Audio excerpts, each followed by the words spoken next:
Hello student, welcome to Thakur institute. आज हम chapter start करेंगे 3D फ्रॉम क्लास +2। आज के लेक्चर के अंदर हम पढ़ेंगे डायरेक्शन रेशियो और डायरेक्शन कोसाइन के बारे में। चलें आज का लेक्चर स्टार्ट करते हैं। चलिए स्टार्ट करते हैं। 3D के अंदर मेरे पास तीन एक्सिस होती हैं, X axis, Y axis and Z axis. ठीक है, तो ये X axis, Y axis and Z axis आपस में क्या होती हैं? Mutually perpendicular. ठीक है, इनके बीच में एंगल क्या होता है? 90 डिग्री। एक्स और वाई के अंदर 90, वाई और जेड के अंदर 90 और जेड और एक्स के अंदर भी 90 डिग्री एंगल होता है। ठीक है, तो अगर मैं एक्स एक्सिस को ले रहा हूँ, वाई एक्सिस ले रहा हूँ, तो जेड एक्सिस मेरे पास इस तरह से होती है। ठीक है, आउटवर्ड होती है। अब जो पहला टॉपिक है, मान लो मेरे पास कोई एक लाइन दी है एल, वो एक्स एक्सिस के साथ अल्फा एंगल बना रही है, वाई के साथ बीटा एंगल बना रही है और जेड के साथ मान लो गामा एंगल बना रही है। ठीक है, कोई एक लाइन हमें दी है, ठीक है, वो एक्स एक्सिस के साथ अल्फा एंगल बना रही है, वाई के साथ बीटा एंगल बना रही है और जेड के साथ मेरे पास क्या एंगल बना रही है? गामा। तो अल्फा बीटा गामा, ठीक है, R angle which line which makes with axis. तो ये अल्फा बीटा और गामा क्या हुआ? जो लाइन हमने ड्रॉ की है उससे एक्स एक्सिस और वाई एक्सिस और जेड एक्सिस क्या किया है? एंगल दिया हुआ है। ठीक है, इसको हम क्या कहते हैं? अल्फा बीटा गामा हम कहते हैं डायरेक्शनल एंगल्स। ठीक है, जो line X axis, Y axis और जेड एक्सिस के साथ बना रही है। ठीक है, अब आता है मेरे पास डायरेक्शन कोसाइन ऑफ लाइन। ठीक है, अब किसी लाइन के डायरेक्शन कोसाइन क्या होते हैं? जो लाइन के अल्फा बीटा गामा यानी कि डायरेक्शन एंगल हैं, अगर हम उसका कॉस निकाल दें, यानी कि cos of alpha, cos of beta और कॉस ऑफ गामा निकाल दें, तो ये क्या होंगे मेरे पास? Direction cosine of the line. तो cos alpha, cos beta, cos gamma मेरे पास क्या होंगे? किसी लाइन के डायरेक्शन कोसाइन। अगर अल्फा बीटा गामा एंगल दिए होंगे तो cos alpha, cos beta, cos gamma क्या होंगे? Direction cosine. इसको हम डीसी ऑफ लाइन भी कहते हैं। ठीक है, चाहे आप डायरेक्शन कोसाइन कह लो या डीसी ऑफ द लाइन। अब इसको हम जो नाम देते हैं, ठीक है, हम लिखते हैं एल जो मेरे पास होता है वो कॉस अल्फा होता है, एम जो मेरे पास होता है वो कॉस बीटा होता है और जो मेरे पास एन होता है वो क्या होता है? Cos of gamma. तो एल हमेशा होता है cos alpha, M cos beta, N मेरे पास हो गया कॉस गामा। यानी कि मेरे पास एल, एम और एन क्या हो गया? DCs of line. ठीक है, लाइन के डीसी को हम डिनोट करेंगे एल, एम और एन से। ठीक है, अब एक रिजल्ट होता है मेरे पास कि डीसी का जो सम होगा L square plus M square plus N square, ये हमेशा क्या होगा? 1 ऑलवेज। अगर मेरे पास एल, एम और N direction cosine of line है तो एल स्क्वायर, एम स्क्वायर और एन स्क्वायर ऑलवेज क्या होगा? 1। यानी कि उसको हम ऐसे भी पढ़ सकते हैं, cos square alpha plus cos square beta plus cos square gamma का जो सम होगा वो ऑलवेज क्या होगा? 1 होगा। ठीक है, चलिए अब हम साथ साथ नोट करते जाएं।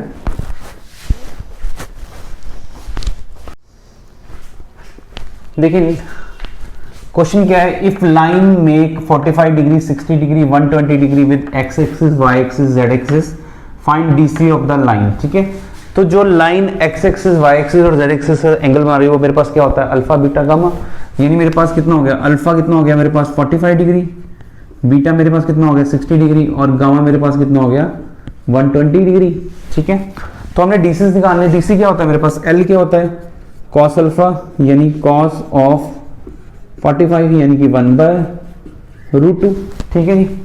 एम क्या होता है मेरे पास? कॉस ऑफ बीटा यानी कॉस ऑफ 60 डिग्री। कॉस 60 की वैल्यू कितनी होती है मेरे पास? 1/2। ठीक है जी। और एन मेरे पास क्या है? कॉस ऑफ गामा यानी कि मेरे पास cos of 120 degree. Cos 120 degree क्या होगा? Cos of 180 minus 60। ठीक है, तो cos 180 minus theta second quadrant में क्या आएगा? माइनस ऑफ कॉस 60 डिग्री यानी कि मेरे पास -1/2। तो मेरे पास डायरेक्शन कोसाइन होते हैं एल, एम और एन, यानी कि क्या हो गए? 1/√2, 1/2 और -1/2 are direction cosine of line. ठीक है, ये क्या हो गए? Direction cosine of line. अब देखो, अब हमने देखना मेरा आंसर सही आया गलत आया। जो मेरे पास एल, एम और एन है, ठीक है, यहां तक तो हो गया। ठीक है, ये मेरा आंसर आ गया। पर अब ये प्रॉपर्टी देखो होल्ड कर रही है इसके अंदर। अगर आप चेक करना चाहो तो 1/√2 का स्क्वायर कितना आएगा? 1/2 प्लस 1/2 का स्केयर कितना आएगा 1/4 माइनस 1/2 का स्केयर कितना आएगा 1/4। एलसीएम ले लें तो 4 एलसीएम, ये 2 से ऊपर 2 आ गया, 2 + 1 + 1, तो 4/4 कटिंग करके मेरे पास कितना आंसर आ गया 1। तो अगर अल्फा बीटा गामा हमें दिया होगा, हम कॉस अल्फा कॉस बीटा और कॉस गामा निकाल के डायरेक्शन कोसाइन निकाल देंगे। और डायरेक्शन कोसाइन के अंदर हमेशा ये प्रॉपर्टी होल्ड करेगी, कौन सी, L² M² + N² = 1। Next question क्या है, if alpha beta gamma angle which line makes with axis prove that sin² alpha sin² beta sin² gamma क्या होगा मेरे पास 2 होगा। लाइन मेक्स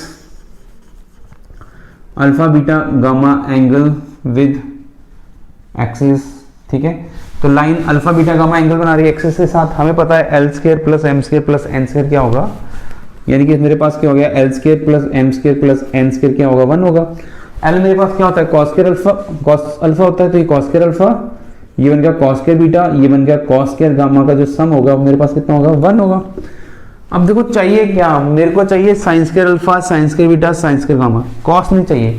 अब cos² अल्फा मेरे को दिया हो तो मैं इसको कैसे लिखूंगा 1 - sin² alpha + 1 - sin² beta + 1 - sin² gamma = 1, ठीक है।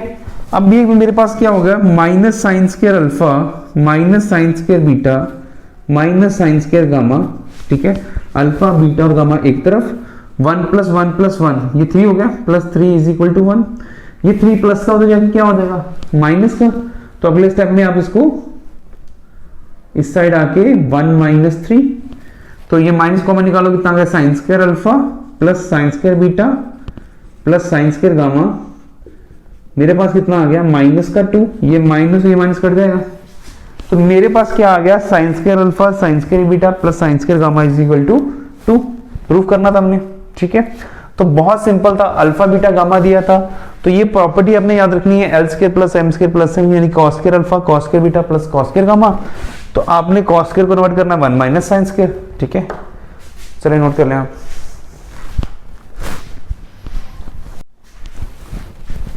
अच्छा नेक्स्ट देखिए, तो नेक्स्ट टॉपिक मेरे पास है direction cosine of x axis, direction cosine of y axis, direction cosine of z axis, ठीक है। तो डायरेक्शन कोसाइन निकालने से पहले आपको अल्फा बीटा गामा की वैल्यू पता होना चाहिए, ठीक है। मान लो मैंने निकालना है direction cosine of x axis, तो x एक्सिस की डायरेक्शन कोसाइन निकालनी है। अल्फा क्या होता है, मतलब ये जो लाइन है x एक्सिस के ऊपर ही आ गई, तो अल्फा होता है एंगल विद x एक्सिस। अगर x एक्सिस की बात करें वो खुद के साथ कितना एंगल बना रहा है, तो एंगल इस केस के अंदर आएगा 0 डिग्री, ठीक है। और y के साथ कितना एंगल बनाएगा, ये हमेशा 90 डिग्री होता है 90 डिग्री। और जो गामा होगा, ठीक है, वो जो लाइन में x एक्सिस की बात कर रहा हूँ वो z से कितना एंगल बनाएगी 90 डिग्री बनाएगी, ठीक है। तो जो angle alpha beta gamma x axis के केस के अंदर कितना एंगल बन रहा है 0 डिग्री 90 डिग्री और 90 डिग्री। अब इसकी डायरेक्शन कोसाइन निकालनी हो, ठीक है, यहां निकाल लेते हैं, तो क्या होगा cos 0 degree cos 90 degree cos 90 degree, ठीक है। अगर आपका एंगल 0 90 और 90 आ रहा है तो उसी का cos निकालते हैं। cos 0 की वैल्यू कितनी होती है 1, cos 90 की वैल्यू 0 और cos 90 की वैल्यू कितनी होगी 0। तो इसका मतलब direction cosine of x axis क्या होंगे 1 0 और 0, ठीक है। अब y एक्सिस की बात करें, y एक्सिस की बात करें तो ये लाइन रोटेट करके y के ऊपर आ गई। अब अल्फा क्या होता है एंगल विद x, तो एंगल विद x कितना बनेगा, ये y एक्सिस x के साथ कितना बनाती है 90 डिग्री। बीटा क्या होता है एंगल विद y, तो y का y के साथ एंगल कितना होगा 0 और z के साथ कितना होगा 90 डिग्री। अब ये हो गया 90 0 90, तो अगर मैं इस यहां पर cos लगाऊं तो cos 90 की वैल्यू कितनी होगी 0, cos 0 की वैल्यू 1 और cos 90 की वैल्यू फिर से 0। तो इसका मतलब direction cosine of y axis क्या होगा 0 1 और 0। Direction cosine of z axis, अब z जो है x के साथ और y के साथ कितना एंगल बनाएगा, z जो है x के साथ भी 90 y के साथ भी 90, तो एंगल तो मेरे को ये देगा 90 डिग्री 90 डिग्री और z अपने के साथ गामा कितना बनाएगा 0 डिग्री। तो direction cosine of z axis क्या है cos 90 0 cos 90 0 cos 0 1, तो ये मेरे पास x एक्सिस की डायरेक्शन कोसाइन, ये y के डायरेक्शन कोसाइन, ये मेरे पास हो गए z के डायरेक्शन कोसाइन, ठीक है। चलिए नोट कर लें।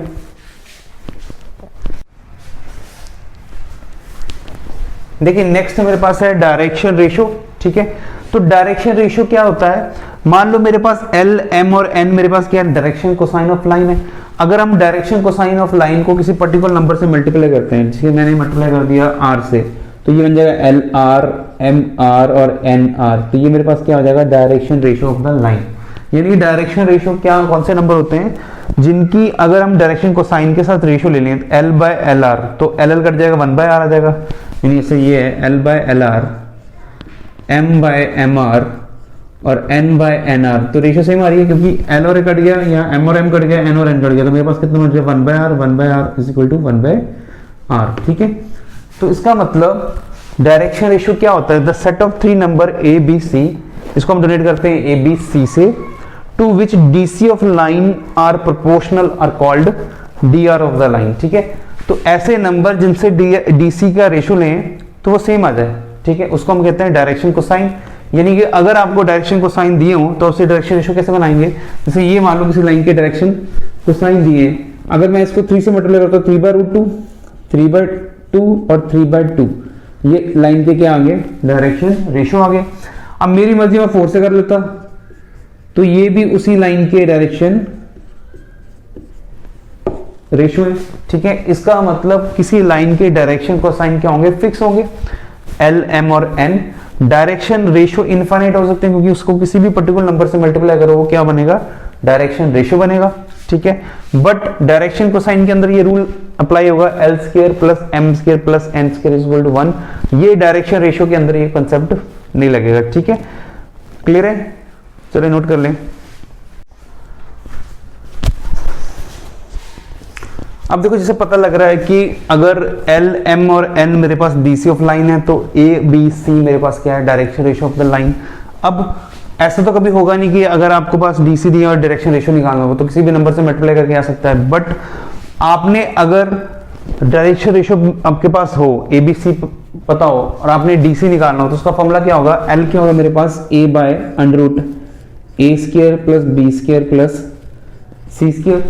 एम कैसे निकलेगा, B by root A square B square plus C square, और एन क्या मेरे पास होगा, C by under root A square plus B square plus C square, ठीक है।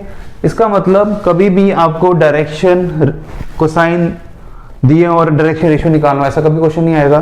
कैसा आएगा क्वेश्चन, डायरेक्शन रेशो दिए होंगे, उससे हमने क्या निकालने होंगे, डायरेक्शन कोसाइन। जैसे कि मान लो कोई एक लाइन है, उसके L 1 2 3 मेरे पास डायरेक्शन रेशो दिया, D R of the line दिया, डायरेक्शन रेशो दिया 1 2 और 3, तो मैंने L निकालना, तो L मेरे पास क्या होगा, a by under root A square B square plus C square, यानी कि 1 divide by under root 1 square 2 square plus 3 square. तो ये मेरे पास क्या होगा, 1 + 4 + 9 यानी कि 1 बाय अंडर रूट 14, ठीक है। तो ये मैंने L निकाल लिया। M मेरे पास क्या होगा, b by under root A square B square plus C square, तो b की वैल्यू मेरे पास कितनी है, 2 बाय रूट 14, और n मेरे पास क्या होगा, 3 बाय रूट 14, ठीक है। क्लियर है। तो क्वेश्चन क्या आएगा, डायरेक्शन रेशो दिए होंगे 1 2 3, उससे हमने क्या निकालना होगा, डायरेक्शन कोसाइन। तो डायरेक्शन रेशो और डायरेक्शन कोसाइन का ये रिलेशन हो गया। एल क्या होगा, a by root A square B square plus C square, M क्या होगा, b by root A square B square C square, N क्या होगा मेरे पास, c by root A square B square plus C square, ठीक है। Note कर लें।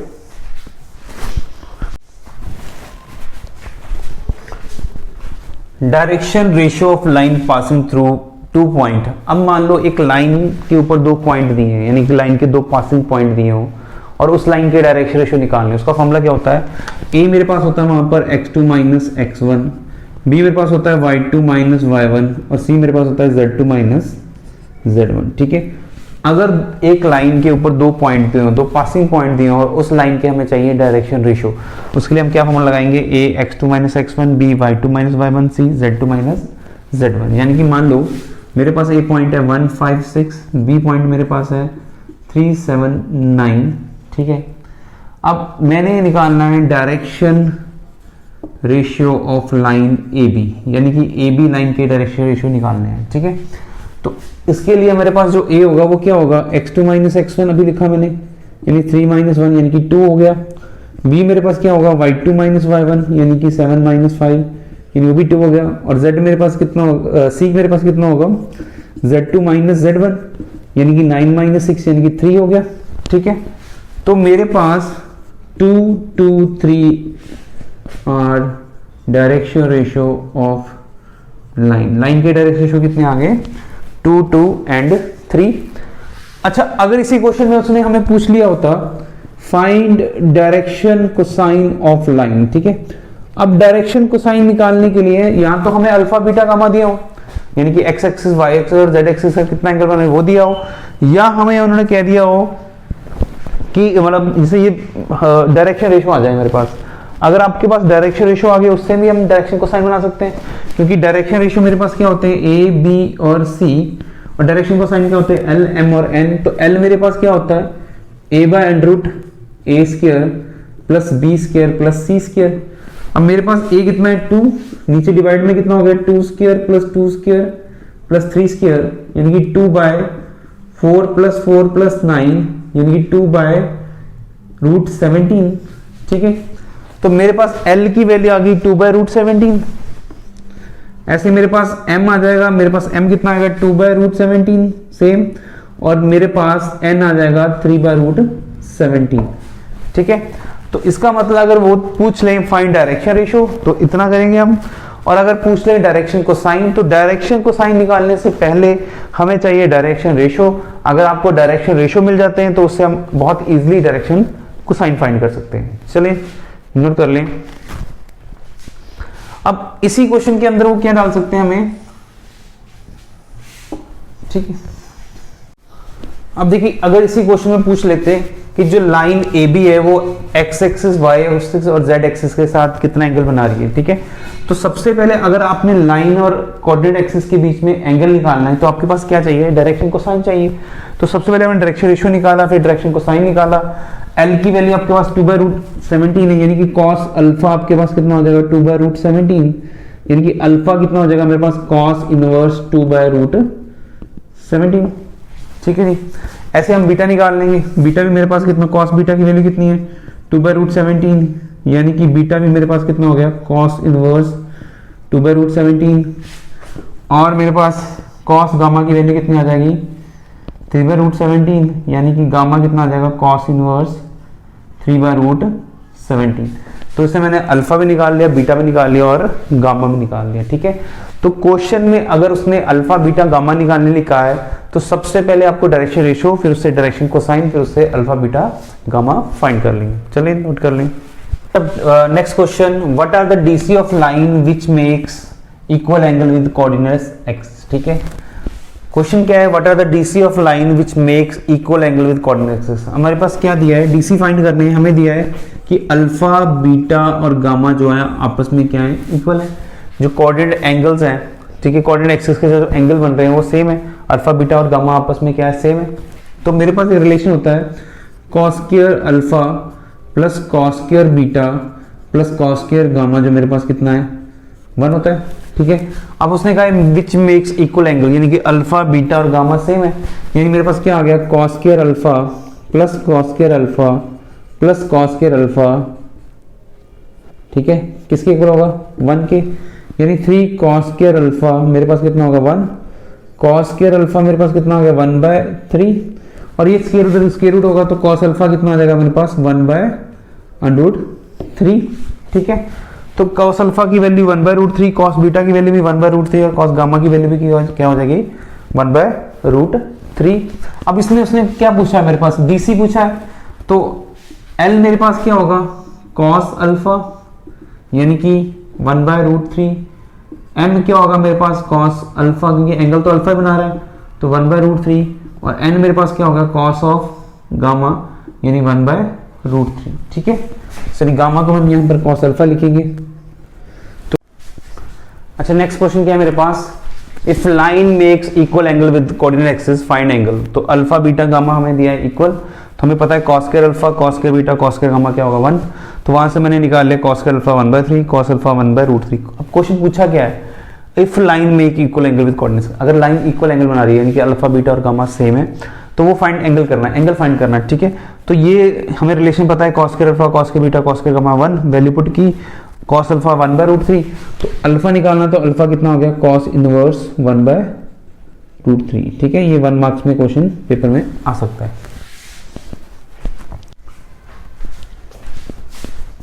नेक्स्ट देखें, अगर दो लाइन पैरेलल होंगी तो उनकी डायरेक्शन कोसाइन क्या होंगी, सेम, क्योंकि अगर दो लाइनें पैरेलल होंगी तो उनका अल्फा बीटा गामा सेम होगा, उनका कॉस अल्फा कॉस बीटा और कॉस गामा भी सेम होगा।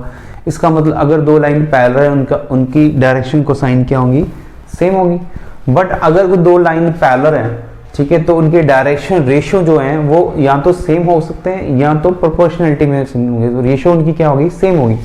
अब एग्जांपल के तौर पर मान लो मेरे पास पी लाइन है, क्यू लाइन है और आर लाइन है। पी लाइन की डायरेक्शन रेशियो दिए मैंने 1 2 3, क्यू की डायरेक्शन रेशियो 1 2 3 और आर की जो डायरेक्शन रेशियो है 2 4 और 6। अब पी और क्यू की डायरेक्शन रेशियो तो सेम है, यानी कि दोनों क्या है, पैरेलल है। क्यू और आर की डायरेक्शन रेशियो सेम नहीं है, ठीक है, बट रेशियो देखो यहां पर 1 ये 2 है तो 1/2, ठीक है, ये 2 है ये 4 है, यानी कि 1/2 2/4 और तीसरे में 3/6, तो रेशियो तीनों में सेम आ रही है। ये भी 1/2 है, 2 से कटिंग करके 1/2, ये भी क्या मेरे पास आ रही है 1/2। अगर दो लाइन पैरेलल दी हैं, ठीक है, तो उनके जो डायरेक्शन रेशियो हैं, उनकी जो रेशियो वो क्या होगी, सेम होगी, ठीक है। 1/2 2/4 और 3/6 सेम होगी, या तो सेम हो सकते हैं या तो प्रोपोर्शनलिटी में इक्वल हो सकते हैं, बट उनके जो डीसी होंगे वो सेम होंगे। जैसे मैंने इन दोनों लाइन का डायरेक्शन को साइन निकाला, वो मेरे पास क्या आएगा 1/√14 2/√14 और 3/√14, इनको स्क्वायर करके ऐड करके √14 आता है, ठीक है। अब आर लाइन की बात करें, इसके अंदर 2/√, में क्या आएगा 2 स्क्वायर 4 स्क्वायर 6 स्क्वायर 4 + 16 + 36, तो 56 आ गया। अब थोड़े अलग लग रहे देखने में, पर इसको थोड़ा सिंप्लीफाई करें तो 2/56 क्या होता है 4 × 14, 4/4 × 14, 6/4 × 14, ठीक है। 4 रूट में से बाहर निकलेगा तो क्या आएगा 2/√14, 4/2√14 और 6/2√14, तो कटिंग करेंगे तो कितना है, कट जाएगा यहाँ पर, तो 1/√14 2/√14 और 3/√14 मेरे पास आ गया, ठीक है। तो डायरेक्शन कोसाइन क्या है मेरे पास, सेम आए, चाहे उनके डायरेक्शन रेशियो सेम नहीं थे। अगर सेम भी थे तो फिर भी ये सेम आएगा, ठीक है। तो ये नोट आपने देखिए। नेक्स्ट क्वेश्चन है, show that the point A 2 3 4 B point मेरे पास है -1 -2 1 और सी पॉइंट मेरे पास 5 8 7 आर कोलिनियर। तीन पॉइंट्स को मैंने क्या प्रूव करना है, कोलिनियर। तो सबसे पहले मैं direction ratio of A B निकालूंगा। क्या फॉर्मूला होता है दो पॉइंटों से डायरेक्शन रेशियो निकालने का, x2 - x1 y2 - y1 z2 - z1, ठीक है। मैंने इससे क्या किया, ए बी के डायरेक्शन रेशियो निकाल लिए। इसी तरह मैं बी सी के डायरेक्शन रेशियो निकाल लूंगा, वो मेरे पास आ गए 6 10 और 6, ठीक है। अब ए बी लाइन और बी सी लाइन की जो डायरेक्शन रेशियो है, मैंने ए बी लाइन और बी सी लाइन को क्या प्रूव करना है, पहले प्रूव करना है। तो ए बी और बी सी पैरेलल कब होंगी, जब इनके जो डायरेक्शन रेशियो या तो सेम हो, सेम तो नहीं है, या तो इनकी रेशियो सेम हो। तो मैंने क्या किया, -3 -5 -3 ऊपर रखा, 6 10 और 6 नीचे रखा, तो कटिंग करके मेरे पास कितना आ गया -1/2 और -1/2, तो सेम आ गया। Direction ratio of A B और डायरेक्शन रेशियो बी सी आपस में क्या आ गया, प्रोपोर्शन आ गया। इसका मतलब क्या हुआ, ए बी किसके पैरेलल आ गया, बी सी के। इसका मतलब ए बी ऐसे है और बी सी ऐसे है, ये पैरेलल हो ही नहीं सकते क्योंकि बी पॉइंट कॉमन आ रहा है। तो इसका मतलब ये लाइन तो है सीधी, पर इसके साथ यहां से आगे बढ़ रही है, तो इसका मतलब क्या होगा, A but B is common point, B हमारे पास क्या है, कॉमन पॉइंट है। इसका मतलब क्या होगा, A B C are collinear. तो ये कौन से पॉइंट्स होंगे, कोलिनियर पॉइंट्स होंगे। चलिए नोट कर लें आप।